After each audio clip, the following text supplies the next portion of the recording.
All right, this investigation is very active, very tragic situation occurring at 2:26 p.m.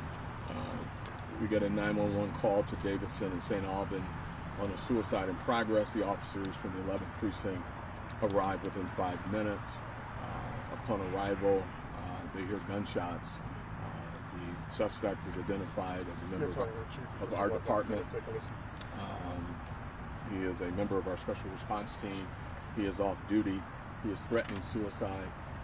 He is asking for suicide by cop. He is struggling with a mental crisis. Tragically, we are not immune to mental crisis. We're just like everyone else. Our officers deal with this every single day. He is shooting in the air. The officers check the area, but when they hear the gunshots, they retreat and take cover because they recognize that he has a high-powered rifle. He approaches the vehicle that they are taking cover behind. He shoots the vehicle in the rear of the vehicle multiple times.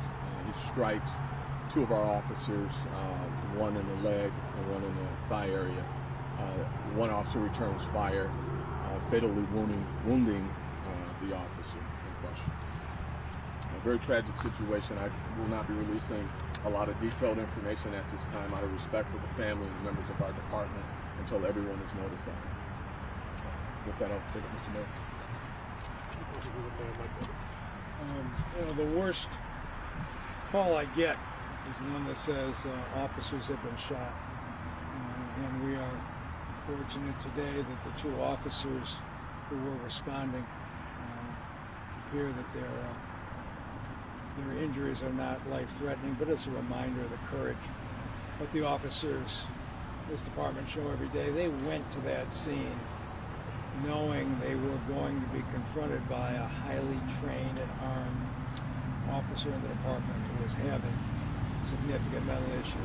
The courage they showed in the way that they responded, and the fact that one of our officers who was shot returned fire and ultimately shot the perpetrator.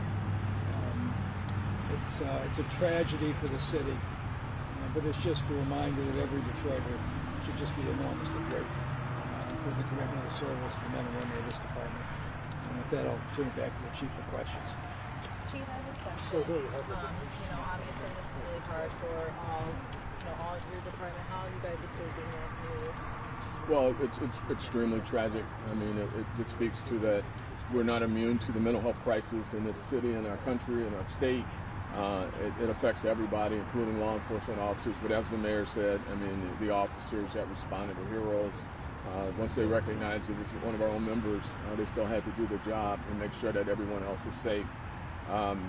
We're going to have grief counseling for our officers. We're going to have, work with the family and make sure that they get what they need. But it's just a horrible day. What about reports that this individual, the officer that was, suicidal, that he was upset that with DPD about maybe not receiving care or? Yeah, he had a degenerative condition. He was off work for a while. He was restricted. He was working, but he was restricted. But as recent as October 3rd, he went back full duty. So we were hoping that things were moving in the right direction. He had the full support. He got the support he needed from the unit that he was assigned to. He said a lot of things. Some didn't line up, but he's in mental crisis, so you would expect that. But we're going to look at all of that as we get into the investigation. The investigation is going to be handled by the Michigan State Police in totality, but we will look at anything that comes from that. We'll be looking at some of the things he said, but as I indicated, a lot of them really didn't line up. He was just kind of talking through a number of different things over a course of many years. Chief, were the responding officers familiar? Did they know the officer that was in distress? I don't know that. I don't know if they knew him personally or not. When did they find out that he was an officer?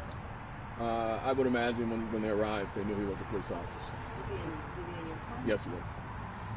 Did he have any mental health history with the department, or were you aware of any mental illness? No mental health issues, no previous mental health issues at all. Like I said, he had a physical condition that I won't get into other than to say it was a very serious degenerative condition that he was working through. But he was full duty as of October 3rd, and he from what I understand, I don't know him personally, but from what I understand, that was a positive thing for him, but we'll get into that a little bit more with his family. And is there any other information you could share about the injury update on those two officers? My understanding is that they're stable. I'll be visiting them once we leave here to check on them, but that's all we have right now. This was his house, correct? No, this was an area at St. Aubin and Davison. I believe it's the Highland Park Water Tower area, or used to be their headquarters or something like that. I'm not 100% sure, but it was not his house. And he was by himself? He was by himself. Was he working? He was not. He was off duty. Had he been working earlier today at all? Or? No. And can you say his age or how long he's 45 and 11 years, 12 years, 13. Was he assigned to a precinct? No, special response team. Can you tell us a little bit what the special response team responds to? Well, they handle the most sensitive cases. They go after the most violent perpetrators. They go to barricaded gun people. They go to people who are barricaded in homes and in buildings such as he was. Active shooters. They're highly trained, which again speaks to the courage of the officers. They are extraordinarily trained in what they do, and they get some of the best training that we have to offer. So. Thank you, guys. All right. Thank you. Thank you.